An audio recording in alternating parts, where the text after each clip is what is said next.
पुस्तकाचं नाव आहे ग्रेस नावाचं गारुड.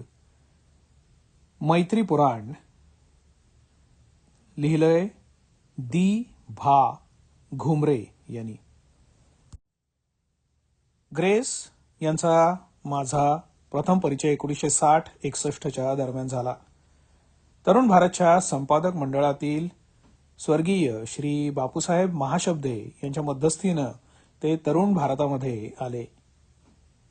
ग्रेस यांनी लोकमत 2007च्या दीपोत्सव अंकातील संपादकीयात माझ्या आयुष्याची संपादकीय कारकीर्द ही कैलासवासी ग त्र्यम माडखोलकरांच्या कृपेनं 60-61 मध्ये सुरू झाली. माझ्या संपादकीय कारकिर्दीचा हा प्रारंभ माडखोलकर यांच्या आकर्षणानं सुरू झाला. तो दी भा घुमरे आणि वामन तेलंग यांच्यापर्यंत टिकला असं लिहिलं आहे. ते भाऊसाहेबांना भेटले, त्यांच्याशी त्यांचं बोलणं झालं आणि नंतर त्यांची नियुक्ती झाली असा समज माडखोलकरांच्या कृपेनं या शब्दामुळे निर्माण होऊ शकतो. पण माझी माहिती जरा वेगळी आहे. ग्रेस त्यावेळी अडचणीत होते आणि बापू महाशब्दे यांनी नवयुग शाळेतील आपल्या या विद्यार्थ्याला तरुण भारतच्या संपादक खात्यात अधूनमधून जे अंशकालीन उमेदवार नियुक्त व्हायचे त्या अवस्थेत त्यांची सोय करून दिली. ते संध्याकाळी 6 ते 8 या वेळामध्ये यायचे आणि रात्रपाळीच्या उपसंपादकाला सहकार्य करायचे. हे काम त्यांनी फार काळ केलं नाही. त्यांनी लिहिल्याप्रमाणे तो काळ काही त्यांच्या संपादकीय कारकिर्दीचा नव्हता, परंतु इतर उपसंपादकांच्या संपादकीय कामकाजाच्या तुलनेनं त्यांचा तरुण भारतातील 6-8 महिन्यांचा अल्पकाळ सौ सोनारकी आणि एक लोहारकी या म्हणीचा प्रत्यय देणारा मात्र ठरला. मी त्या काळात रिपोर्टिंग आणि डेस्क अशा दोन्ही विभागामध्ये काम करीत असे.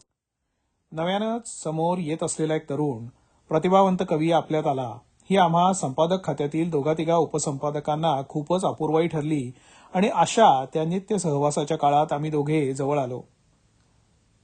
तो दिवस त्यांनी माझ्या हाती सोपवलेल्या त्या एका लेखामुळे आला. भाऊसाहेब मला दिगंबरराव म्हणून संबोधित.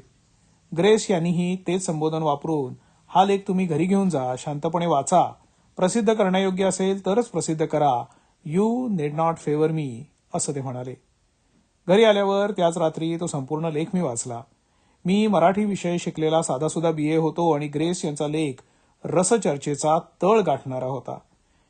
यावेळी रविवार आवृत्तीची आंशिक जबाबदारी भाऊसाहेबांनी माझ्यावर टाकली होती. त्या अधिकारात त्यांचा त्वचा आणि तंतू हा ललित स्तंभ सुरू केला. तो पुष्कळ दिवस चालला. याच काळात श्रीयुत वामनराव तेलंग तरुण भारतामध्ये आलेले होते.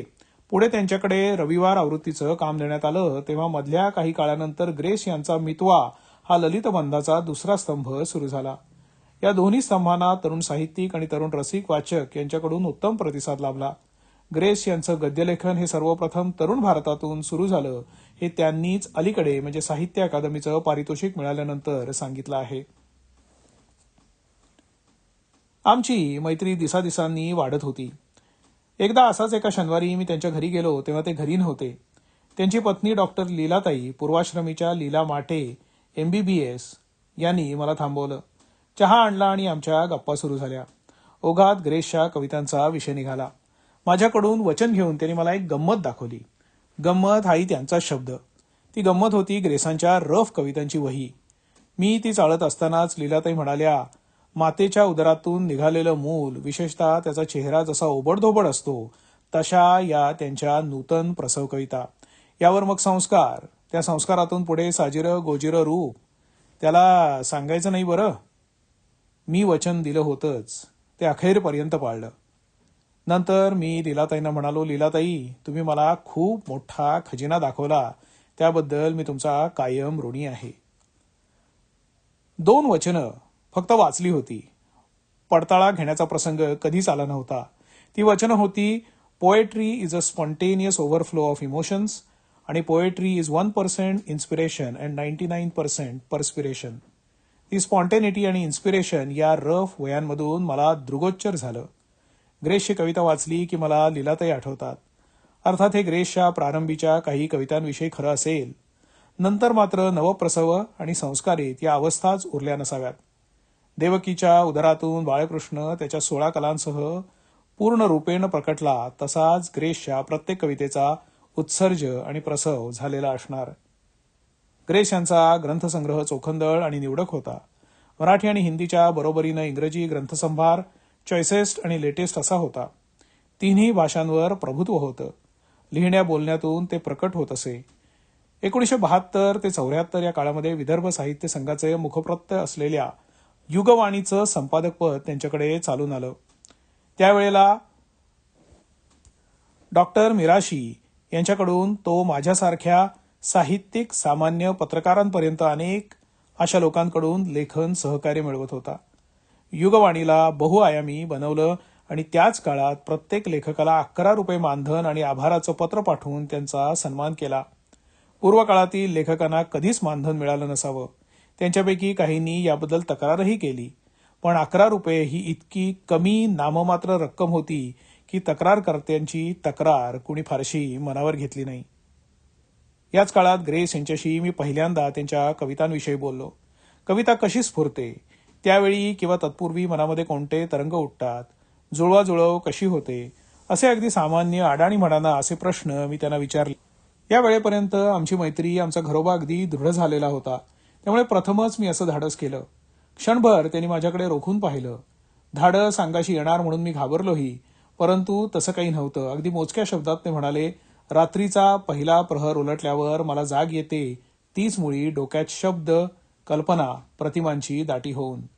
निद्रा भरल्या डोळ्यांना अस्पष्ट अशी चित्र दिसू लागतात आणि एक टाकी भराभर ओळी कागदावर उमटायला लागतात.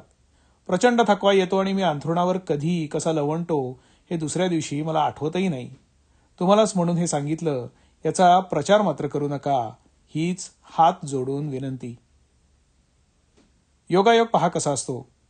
याच काळात टाइम्स ऑफ इंडियाच्या रविवार पुरवणीत बंगालमधील प्रसिद्ध कवी, साहित्यिक आणि विचारवंत दिलीप कुमार रॉय यांच्या अमंग द ग्रेट या 1950 साली प्रसिद्ध झालेल्या पुस्तकाच्या अनुरोधाने एक सविस्तर लेख आला होता. त्यात दिलीप रॉय यांनी योगी अरविंदांशी काव्य प्रसवासंबंधी केलेल्या चर्चेचं सार आलेलं होतं. हा लेख वाचल्यानंतर मी काव्यावतरण एक विचार असा एक लेख लिहिला होता. ग्रेस यांनी युगवाणीसाठी लेख मागितला तेव्हा भीत भीत हा लेख मी त्यांच्या हाती दिला. तो त्यांनी युगवाणीच्या ऑक्टोबर-नोव्हेंबर 72च्या अंकामध्ये प्रसिद्ध केला. तो लेख साहित्य वर्तुळात चर्चेला गेला. ग्रेस यांचा अनुभव आणि नावाचा उल्लेख न करता मी त्या लेखात नोंदवला आहे. ट ला ट, री ला री, जन म्हणे काव्य करणारी, अशा ठोकळेबाज काव्य कामाठीनंतर स्फूर्ती आणि संस्कार म्हणजेच 1% इन्स्पिरेशन अँड 99% पर्स्पिरेशन असं काव्य आणि नंतर अवतरित काव्य या 3 प्रकारच्या काव्याची चर्चा काव्य प्रांतात चालते, ती प्रतिभेच्या कसोटीवर. ग्रेस यांचं काव्य अवतरित काव्य या प्रकारातील आहे. लोकशाही वार्ता या वृत्तपत्राच्या 27 मार्च 2012च्या अग्रलेखात 22 वर्षापूर्वीचा एक प्रसंग नोंदवला आहे. एका दिवाळी अंकाच्या संपादकानं ग्रेस यांना दिवाळी अंकासाठी कविता मागितली तेव्हा आभाळाकडे हात उंचावून ते म्हणाले, आदेशच आला नाही, वरून आदेश आल्याशिवाय मी लिहित नाही. कविता ही त्या ईश्वरानं माझ्या एकांताची सोबत म्हणून देऊ केलेलं वरदान आहे. ते इतरांसारखं खरडून टाकत नाही. आकाशातून वीज कडकडून खाली येते ना, तशी माझी कविता माझ्याकडे येते, माझ्यात भिनते आणि मग कागदावर उतरते. यावर मी आधी काय लिहू? वर सगळं आलेलंच आहे. 1983 ते 87च्या काळामध्ये मी तरुण भारतचा मुख्य संपादक होतो. वामनराव तेलंग रविवार पुरवणीचे संपादक होते. डॉक्टर अक्षय कुमार काळे यांनी ग्रेस यांची एक प्रदीर्घ मुलाखत घेतली होती. तिला स्वतःच्या अभ्यासाची जोड देऊन प्रतिभावंतांचं पाताळघर या शीर्षकासह तरुण भारतकडे सोपवली. लेखन खूप मोठं असल्यानं त्याचे लेखांक करून ती प्रसिद्ध करण्यात आली. या लेखांकात तांत्रिक दोषामुळे दुरुस्त न झालेला आणि परिच्छेदांची उलटापालट झालेला मजकूर छापला गेला. ग्रेस आणि प्राध्यापक काळे खूप दुःखी झाले. नंतर आम्ही तो पूर्ण दुरुस्त मजकूर करून पुन्हा छापला, परंतु चुकीचा मजकूर मुंबईपर्यंत आधीच पोहोचल्यामुळे खूप तिखट हेतवारोप करणारा या अशा प्रतिक्रिया उमटल्या. स्वतः ग्रेस यांची प्रतिक्रिया दुःख आणि वेदना व्यक्त करणारी अशी संयमी होती. मी त्यांना सविस्तर पत्र लिहिलं, क्षमा याचना केली. त्यामुळे आमच्या मैत्रीत मात्र कुठेही बाधा आली नाही. 1987 मध्ये निवृत्त झाल्यानंतर आणि ते मुंबईला गेल्यानंतर आमचा जो नित्य संबंध येत असे तो तुटला. खूप वर्षानंतर नागपूरच्या सायंटिफिक सभागृहात त्यांचा भव्य सत्कार झाला. सत्कारापूर्वी मी आणि प्रकाश एदलाबादकर बाहेर उभे होतो. तेवढ्यात ग्रेस आले. त्यांच्या काव्यरसिकांनी त्यांना वेढलं. प्रकाश त्यांच्याजवळ गेले. मीही मागोमाग गेलो. ओळखलं का असं विचारलं. तत्क्षणी उच्च स्वरात ते म्हणाले, Digambarrao, how can I forget my benefactor. मला नरकात जायचं नाही आहे. मी हाबकलो. ते घाईने निघून गेले. सत्काराचा कार्यक्रम झाला. सत्काराला उत्तर देताना सभेच्या अध्यक्षांनंतर माझे प्राचीन मित्र दिगंबरराव घुमरे असा माझा उल्लेख त्यांनी केला. तेव्हा माझा गहिवर मी आवरू शकलो नाही. अश्रुपात रोखू शकलो नाही.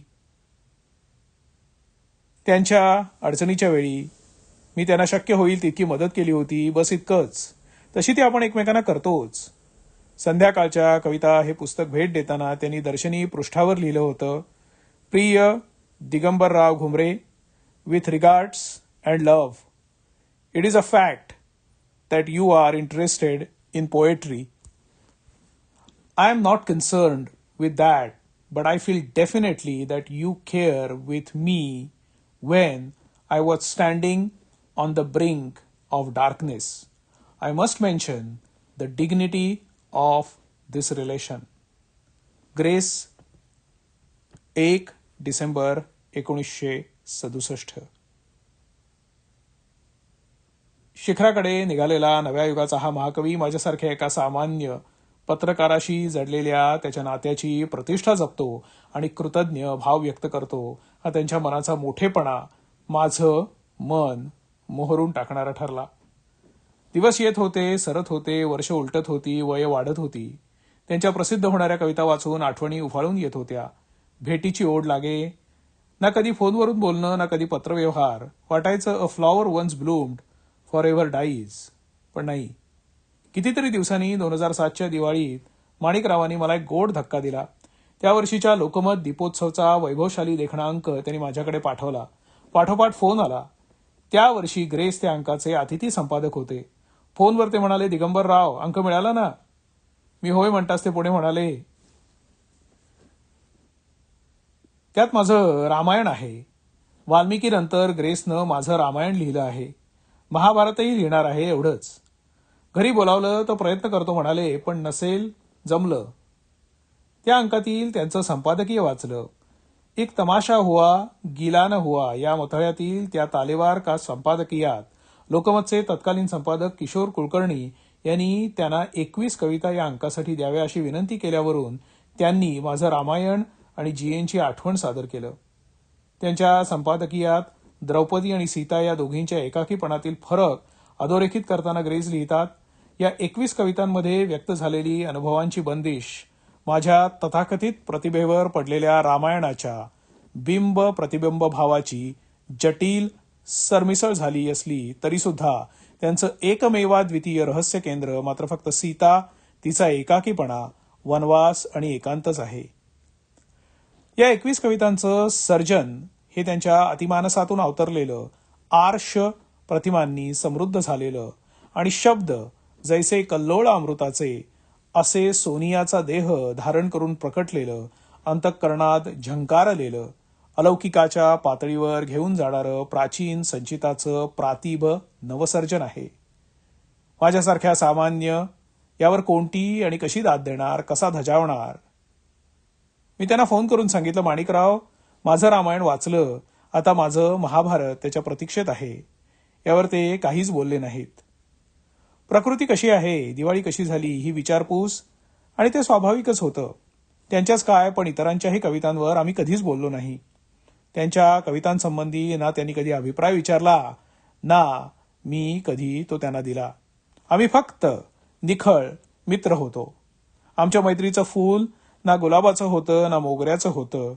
ते होतं बकुळीचं, सुकलं तरीही सुवास राखणारं. असे हे माझे ग्रेस बरोबरचे मैत्रीपुराण. जसं आणि जितकं आठवलं तसं आणि तितकं नोंदवलं. स्वांथ सुखाय ही मैत्रीची बकुळ फुलं मी माझ्यापुरती जपून ठेवलेली आहेत. ती उघड्यावर आणली तर या बकुळ फुलांना मीपणाची दरपोक्ती झोंबेल म्हणून या मैत्रीच्या प्रकटी प्रकरणापासून मी अलिप्त होतो. पण ग्रेस यांचा तरुण भारताशी जो संबंध होता तो प्रथमपासून निवेदन करणारा म्हणून या लेखनास मी नकार देऊ शकलो नाही. म्हणूनच निवेदकाचा जो मीपणाचा दर्प अशा प्रकारच्या लिखाणात येतो तो टाळून ग्रेस या महाकवीबद्दल जे काही अल्प स्वल्प लिहिलं ते वाचकांनी गोड करून घ्यावं. माझ्या डोकावणाऱ्या मीपणाबद्दल क्षमा करावी.